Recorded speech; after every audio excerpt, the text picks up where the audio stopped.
Berkait dengan Sari punya protokol scam protokol tu kan. Dia dekat selalunya dia dekat JKM tu.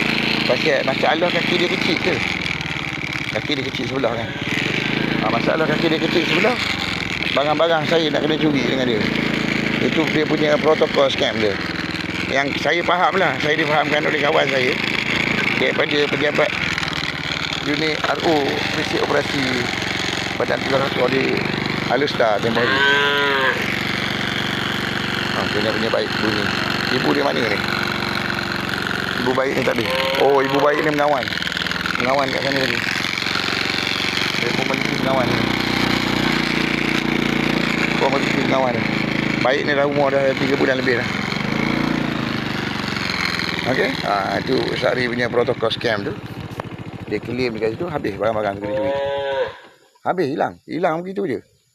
Tak boleh nampak apa. Kedai makan tu hilang, barang tu hilang. Nak minta dia punya rekrutmen tu.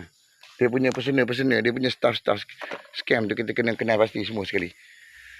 Alamat rumah, tempat kerja, kan, aktiviti dia, kan. Dia sebab dia orang ni terlibat dengan apa dia militan Daesh ni. Ni poli-poli Bukit Aman, unit ULK ni. 22 komando ni, 25, markas 25. Kan. Dengan 505 ni, 503 ni kena hati-hati dengan benda ni. Sebab dia bermula daripada kes Bukit Jenalik tempoh hari. Okey, itu nak pesan, nak bagi tahu.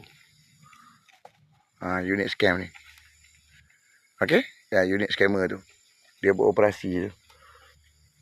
Dia lintas negara tu, scam tu. Dia melibatkan ni operator Mak Masyabu. InsyaAllah jumpa benda tu. Memang sangat-sangat soheh. Yang kena pukul dekat perlih tu, jadi tak ingat dalam bas tu. Kan? Dekat Unimax tu. Pasal operator Mak Masyabu tu dengan GISB tu. Okey? Terima tu. Laporan tamat.